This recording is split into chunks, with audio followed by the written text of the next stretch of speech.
这就是一个秘密，就藏在我的心底，想呼吸，不需要刻意。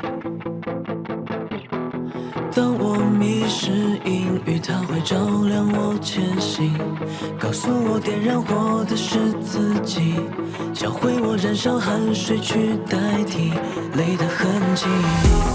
火苗燃起，在淡然苏醒，别轻易说了放弃，尽管暂时无光明，我仍然坚挺双臂。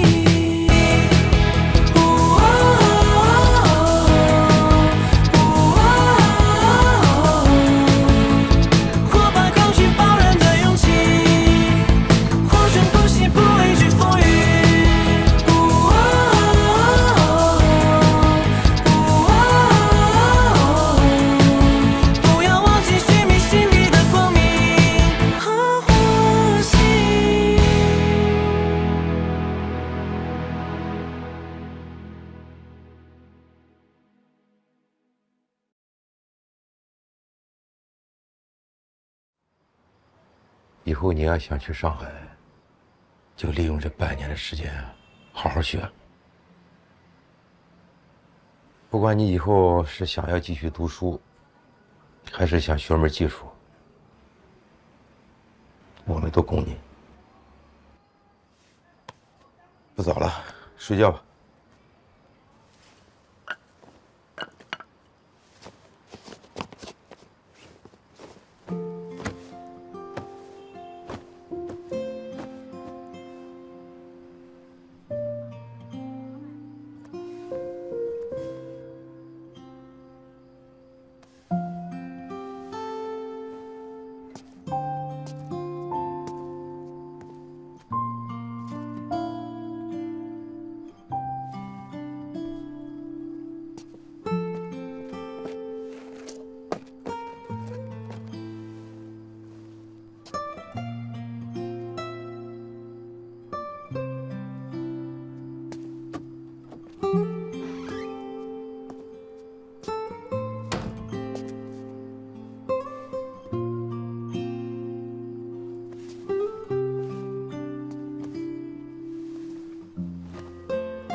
好好学，不懂的就问老师。有什么事儿就去找你们那个郝老师。我觉得看起来他不像个老师，但他人挺好的，很正直。我也跟他说了，以后对你要求的再严格一些，该批评的批评，该打就打。他答应了。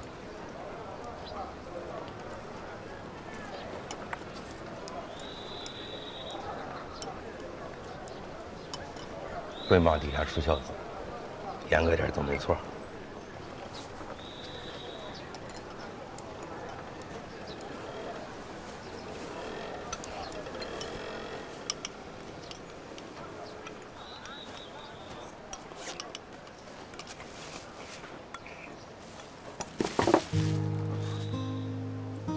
一天2个，有了精神，有了体力，学习就好。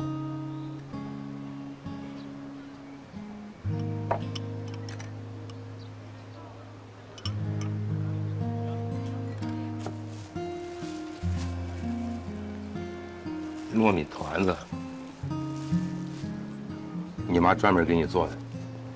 昨天，早才我给忘了，我这闷坏了。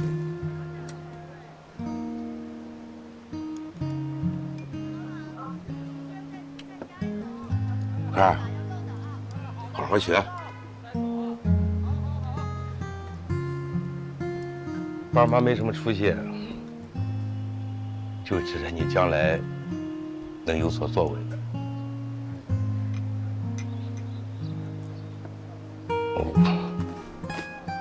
我也没什么嘱咐你的，以后有什么事就给我们打电话，缺钱给我说。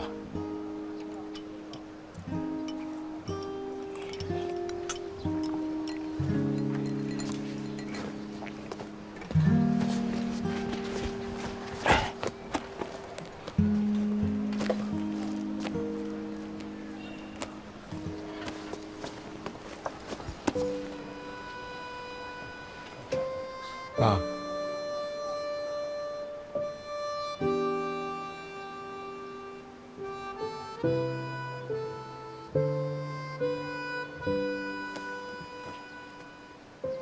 好好学，别迟到了。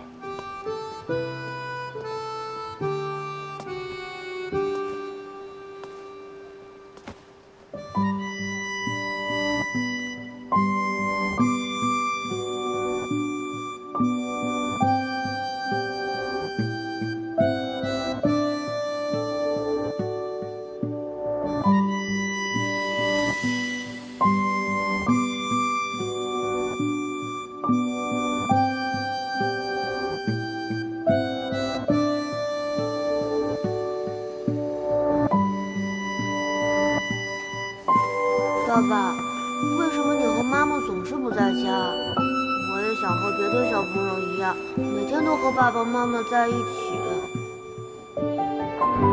坤儿啊，妈妈生病了，爸爸要带着妈妈去城里看病。你要懂事儿，快点长大。等你长大了呀，妈妈的病也就看好了，一切也就都好了。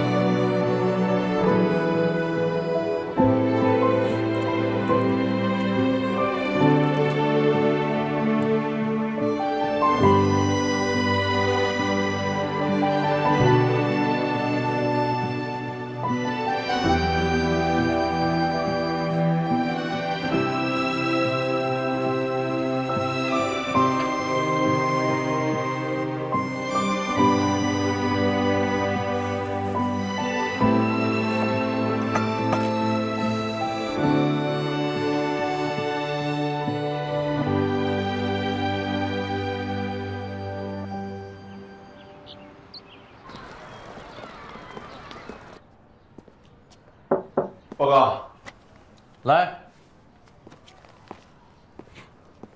老师，这段时间没写的作业，我都写完了。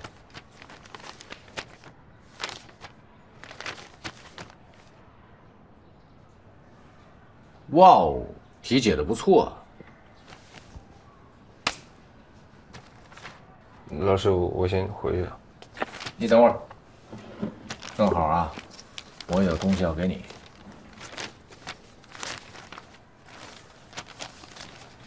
我搞了一张上海地图，你看，这红五星是你告诉我的爱玲的住址，这些圆点呢就是上海的大学，每一个圆点都是未来的可能性。按照这些路线都能找到艾琳。等你明年高考结束以后，就沿着这些路线去找你想要见的人。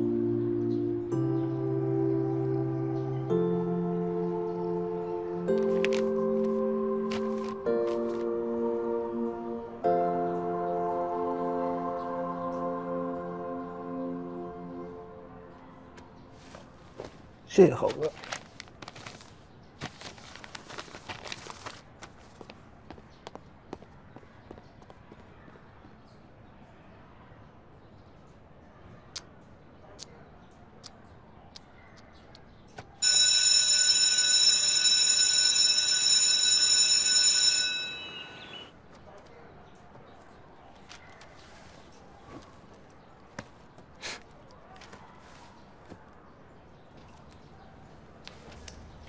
别闹别闹，我算完这道大题。别学了，老师，最后一道大题。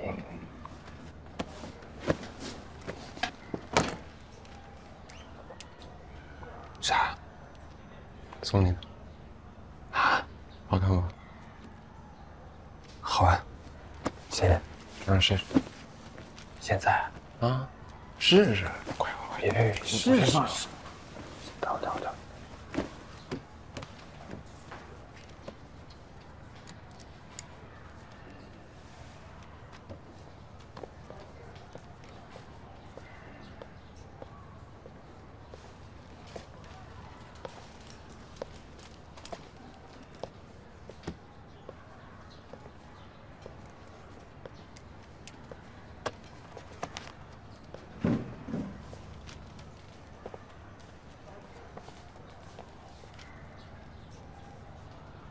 可以呀，我讲的要点你都记住了，还挺会举一反三。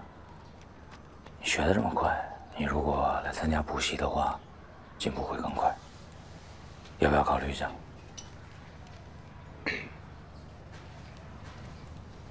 等你啊。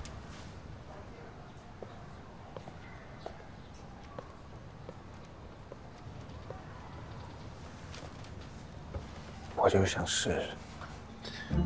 不是你什么意思啊？我们之前不都说好了吗？别被那混子给洗脑了。真挺2下子。我没有2下子吗？我前2天还帮你放烟花呢。那不是一回事啊！我要不试试，自己几斤几两，我怎么知道我能不能去上海呢？你这样，我今晚陪你打游戏。但这补习班我还真得去。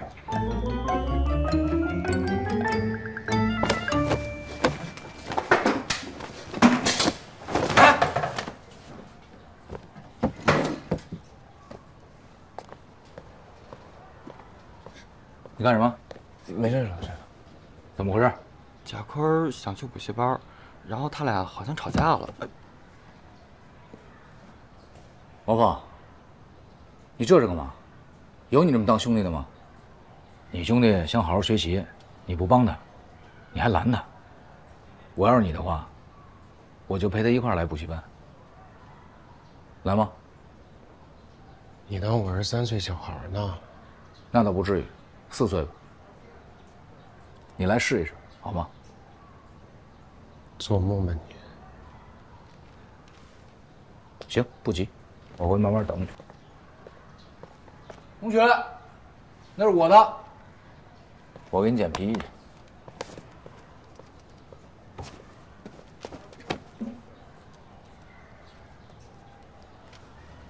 我觉得吧，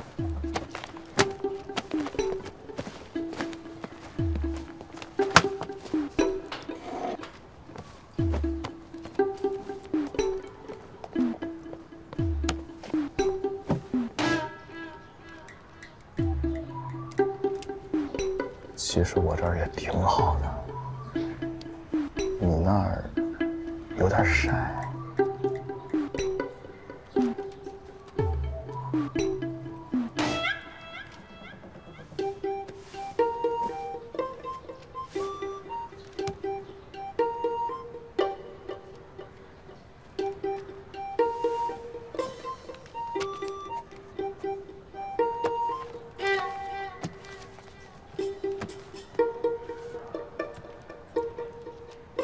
我也觉得我那儿有点晒。闭嘴！刚给坤晒了，多黑呀！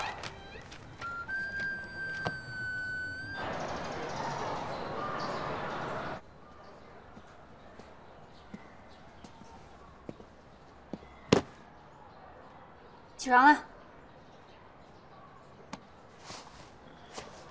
干什么？晚上补课吗？怎么又是这事儿？不是说了我不去吗？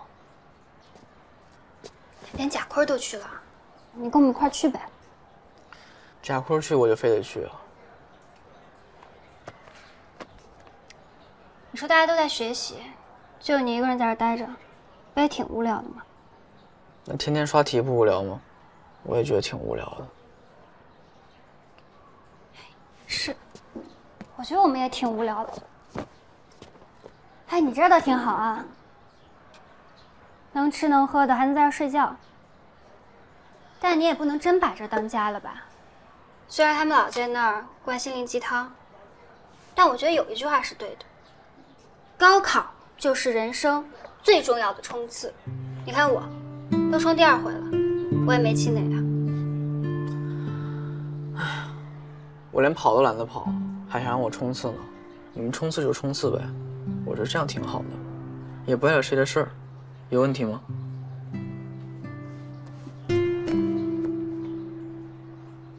但你这样，真的开心吗？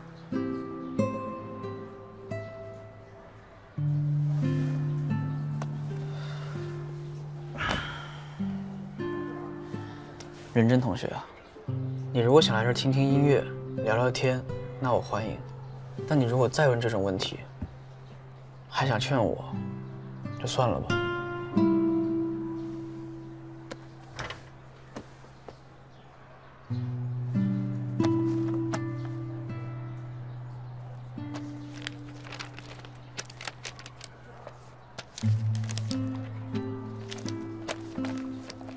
哎，那你觉得什么事让你开心？我觉得顺利的高考完，离开这儿，就挺快乐的。那你呢？我如果非要想，小时候吧，在游乐场玩旋转飞机的时候吧。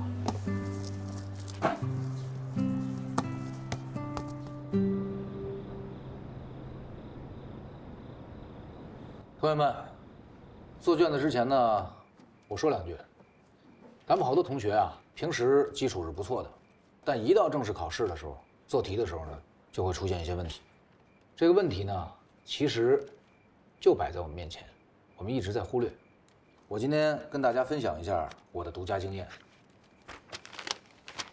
答案就是这张草稿纸。这个草稿纸，我们很多同学都用这种方式打草稿，乱七八糟。草稿纸就是你们的思路，就是你们的大脑。你们把稿纸写得乱七八糟，你们的思路必然混乱。我教大家正确的方法，把纸这样对折，然后呢，再这样对折。现在咱们就是这么个6宫格，把题号写清楚，从左至右，从上至下，顺序你们自己编排，但一定要有顺序。高考数学考的就是逻辑思维，其实运算量并没有那么大，所以你的逻辑清晰了，答对题的几率就会变大。所以思维一定要缜密，一定要有顺序。都听明白了吗？明白。养成一个好习惯，从今天起，我们每一次做试卷都用这种方式。开始答题。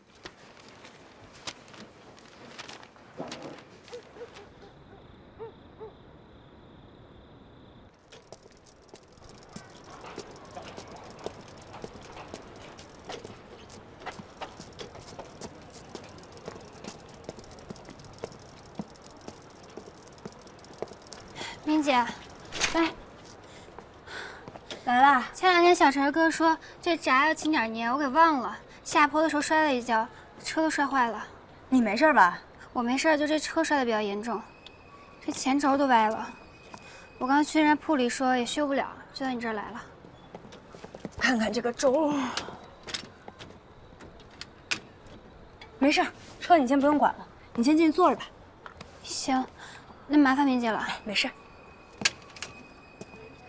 小陈儿，哎，来看一下这个车。行。车前头这块儿，应该没什么大问题。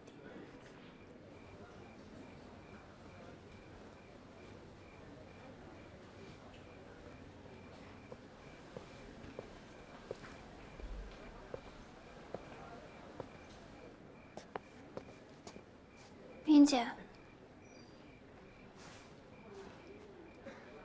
你知道高远哥哥的事吗？嗯，知道。高峰是我男朋友。对不起，明姐，我不是故意提到他。没事儿，都过去了。你想听听我和高峰的故事吗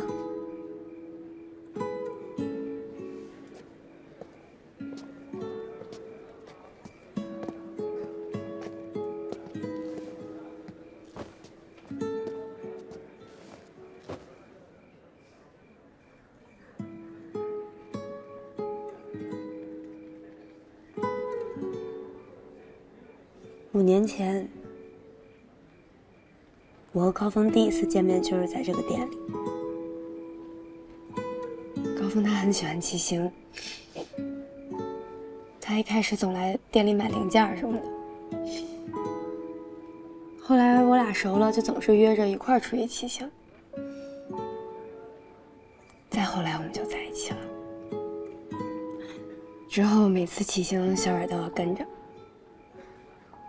直到1年前，高峰出了意外。那你们一定也承受了很大的打击。一开始肯定是，我一个人去了川藏骑行，去了小半年才敢回来面对这件事儿。但是小冉和他爸妈肯定更难过，更难熬。他妈妈本来状态就不好，在高峰身上倾注了那么多心血。高峰出事之后，他妈妈一下就垮了，连带着对小冉也不那么关心了。就是从那之后，小冉变了很多，因为他总觉得高峰出事和他有关系，但其实我们大家都知道，这件事情和他没有关系啊。所以，他以前不是现在这个样子。他以前挺阳光、挺活泼的，学习成绩也挺好的，挺自由自在的一个孩子。他哥可护着他了，他简直就是我们俩的小电灯泡。你刚刚看的那张照片，2号绿道，本来是我和高峰想去过2人世界的，小冉他非要跟着一块儿，我们就在那儿拍了一张合照。没想到那个成了我们仨唯一的一张合照。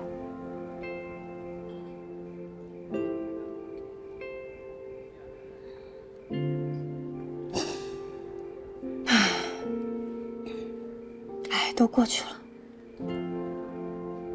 现在更难熬的应该是小冉儿，我们都不想让他像现在这样，大哥肯定也不希望他这样。我们都想他能开开心心的、快快乐乐的活着。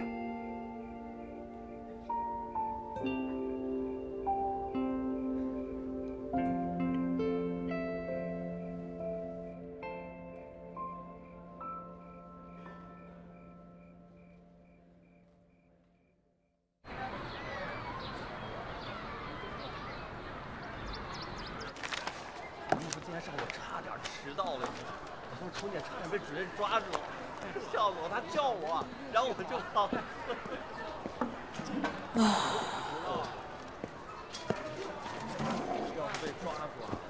吃东西了吗？没了。你怎么这样没精神呀？我减肥呀，胖了才没精神，你知道吗？我要么就瘦，要么就死。我这有苹果跟饮料，喝一点。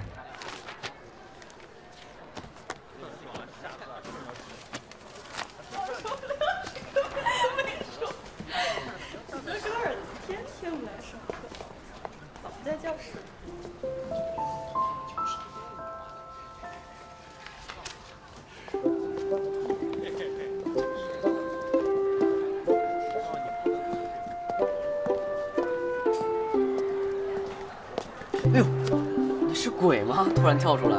周末骑行，去吗？你怎么突然想去骑行了？这不是说呼一呼新鲜空气，对脑细胞有好处吗？我怎么没听过？那你不学习了？骑行可费时间啊。那行，不去了。哎，去，没说不去。那你那车骑那么远行吗？放心吧，车的事儿我搞定。行，那定好地方告诉你啊。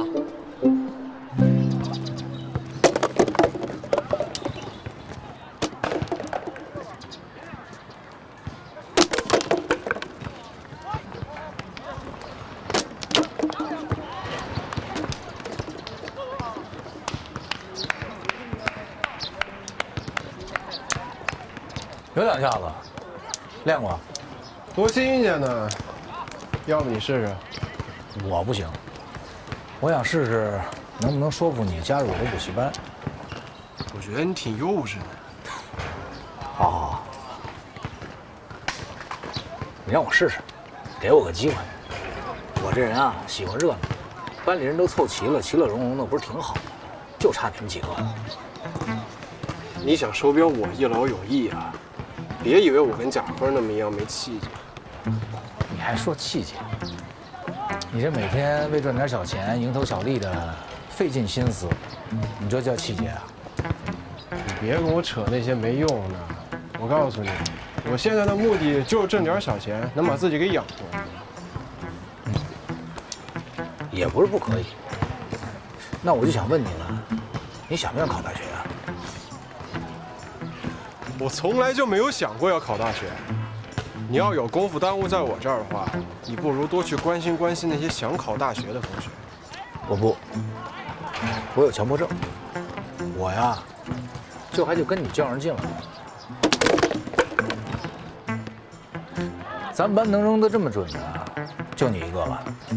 不是咱们班，是全校。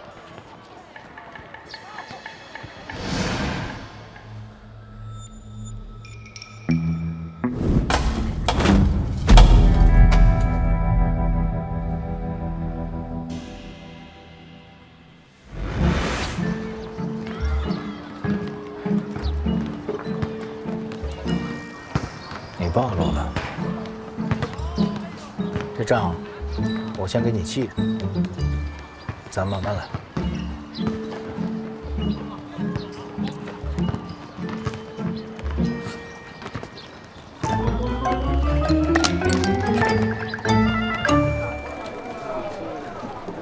无可忍，我真的忍无可忍了！哎，你怎么让小毛孩气成这样啊？南哥，咱哪受过这气啊？你要是把他认出来，我晚上就收拾他。反正我黑，他认不出我来。有病啊！放弃！不是你现在怎么怂成这样啊？有你这么当老师的吗？我们小时候老师那都怎么对我们的？那噼里啪啦、噼里啪啦的。结果就变成你们现在这样子。归零。把东西都给我收拾干净。收拾。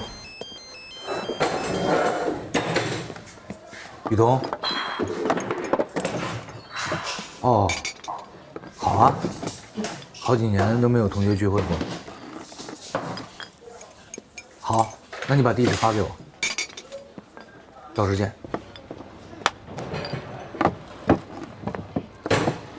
马上就给你收拾好。这都不记得了。哎，多吃点吧，你尝尝这个。来。哎，来啊！哎，这别聊了，咱们好不容易一堆同学聚一块了啊！来，为同学们能聚一块干一杯！来，太难得了！好了，多年同学不见，你得喝酒啊！我吃头孢了。不是你什么毛病？你这是肠胃炎，没事，我用公筷了啊，没事。来。陈总，王总吩咐给您加道菜，清蒸鲈鱼刚到了，新鲜着呢，您跟同学尝一尝。那王总太客气了，替我谢谢他啊！陈总就是有面子。不，行了，你们别揪我了，我也就是当年学习不怎么样，不像你们各个考上重点大学，我没办法，你知道吧？得提前出来跑业务，现在也就是有点人脉而已。谦虚，谢谢啊。对，说正事儿吧，咱们是直接捐钱呢，还送点东西给学校。不过捐的什么好？您说？要我说呀，咱应该问问郝楠同学，他不是在学校当老师吗？对吧，郝楠？你跟大家伙说说呀，现在的高中都缺点什么呀？是啊，郝楠，你说说呗。缺好老师。就不缺点啥硬件之类的。咱们班吧，估计也就只有你对学校还比较了解了。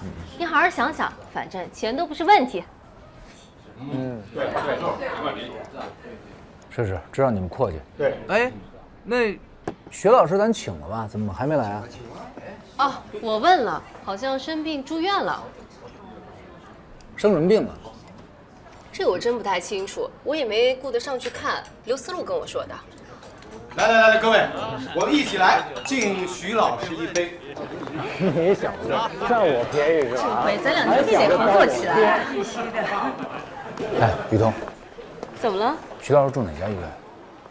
不是吧你？这可是你不对啊！当年徐老师那么疼你呢，你连人家生病了都不知道。我把医院的房号发你吧，你有空去看看他。好。走了啊。哎。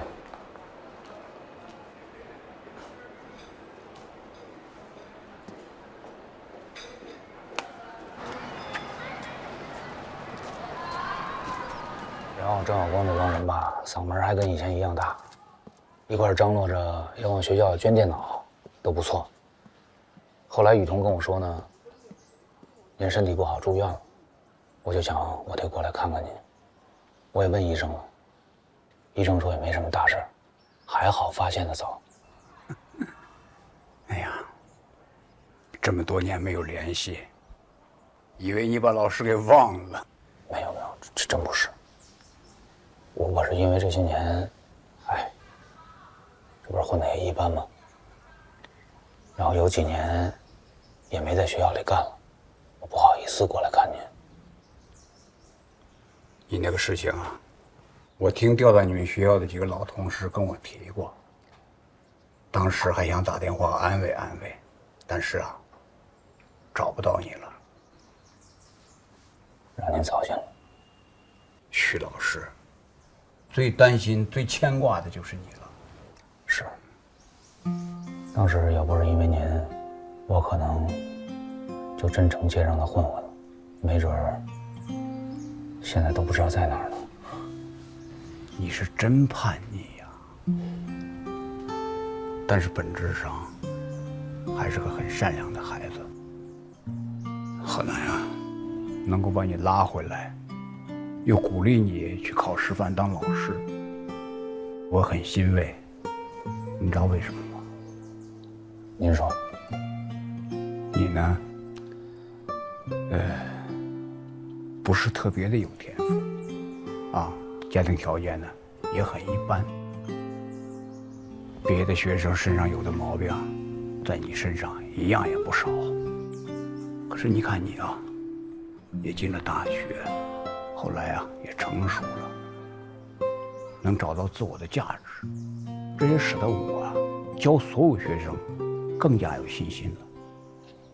大多数人啊，跟你和我是一样的，都是普通人。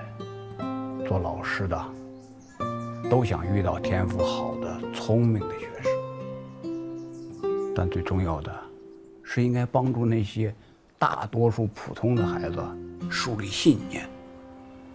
帮他们找到自身的价值，陪着他们一起往前走。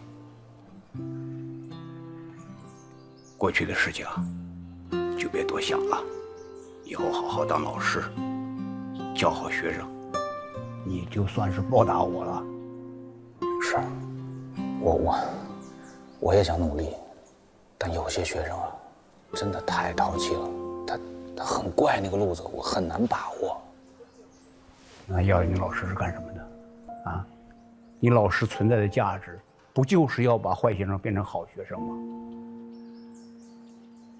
我告诉你件事啊，我年轻的时候，我带过一个学生，当时我是真的觉得没法教了，后来就放弃了。学校呢，给他记过开除了，家长把人领走了。我原本以为离开了学校，大不了转个学呗。可是后来，我从别人那听到一些消息，才知道这个孩子啊，退学以后他就再没上学。18岁那年，在街上跟人打架，打伤了人，后来判刑了。我就一直在想，当时我要是再想想办法把他留在学校，再给他一次机会，这个结局是不是就不一样了？所以打那以后，我就下决心，再也不放弃一个学生。当老师的不容易，你的每一次选择，都可能给一个学生带来一辈子的转折。再难教的学生，也要想尽办法，让他安坐在教室里，给他的希望点上一盏灯。放弃学生的人，是没有资格被称之为老师的。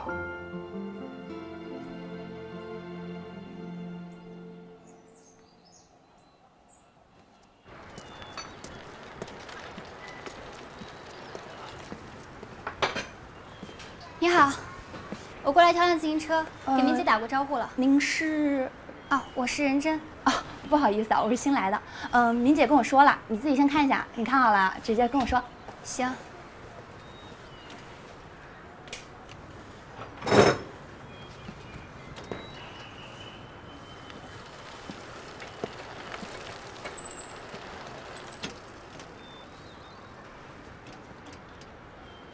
这辆车能借吗？这辆吗？这辆在仓库放好久了，我刚把它拿出来保养。你要的话，我帮你拿下来。行，那就它了。来试试。行。那我洗走了。拜拜。谢谢。哎。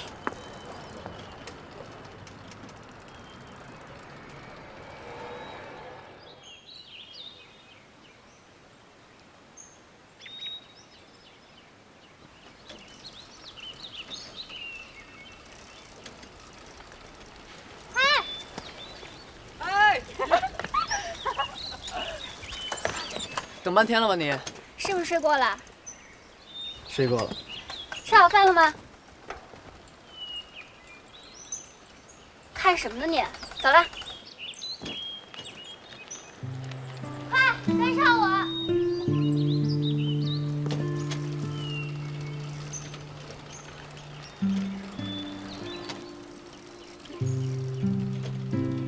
这条路你是不是还骑过啊？骑过。骑车可以去好多地方吧？你都去过哪儿啊？省内骑过几个地方，最远的去过青海湖。青海湖，我都没去过，那是不是特别漂亮？不过那是高原，会缺氧吧？也还好，适应了就行。嗯，哎，我骑这么会儿都累了，快要有高原反应了，是吧，高月？那累了，前面找个地方休息一会儿吧。行，找个地方吧。你什么时候开始骑行的？初中吧。是跟你哥一起？你刚刚说的那些好看的地方，也是和他一起啊？嗯，多数都是吧。有时候还有俱乐部的人，还有明姐。对，明姐还跟我说来着，说你以前就像小电灯泡一样，总跟他们屁股后面。我想不到，你以前是那样的。你去找明姐了？对啊，我去借车了。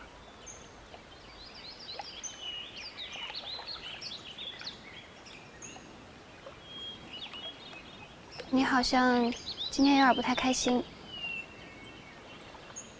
还好吧。其实你要是有什么不开心的事儿，可以跟我说。你自己憋着多难受啊，没准儿你说出来就好多了呢。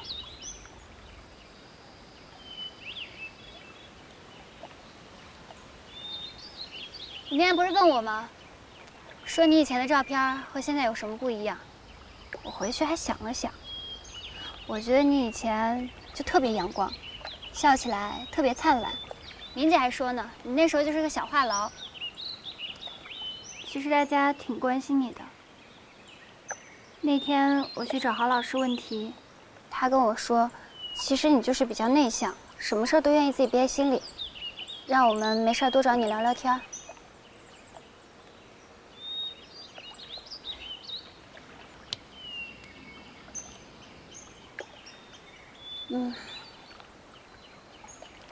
渴吗？要不喝点水吧。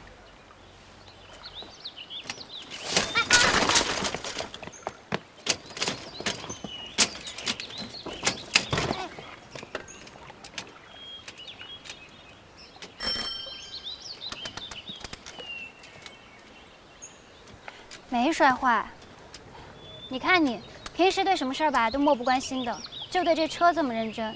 你要把这认真劲儿放在正经事儿上，不也挺好的吗？什么是正经事儿？像你一样是吗？天天看书学习。我以前什么样，现在什么样，都跟你没有关系。你怎么了？我忍你一路了。今天叫我出来就说这些是吗？别以为知道我点事儿就想来开导我，你以为你是谁啊？你要是这么有闲心，该上你的学上你的学，该考你的医科大考你的医科大。我上不上学，开不开心，跟你没有半毛钱关系，也轮不着你管。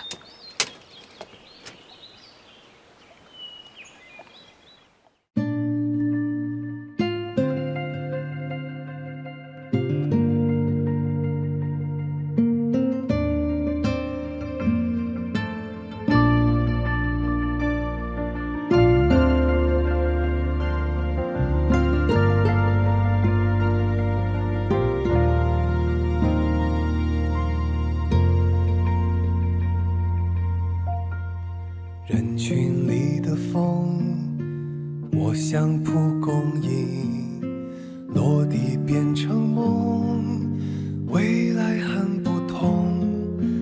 你说我的梦徒劳无功，像追雨的风筝永远不动。成长的时空，一碰就会痛。刺耳在暗涌，说痴人做梦，就算被否定，一意孤行，不想被谁左右或成了谁的阴影。有什么好害怕？不一样会长大，在逆风中飞吧，飞向梦里的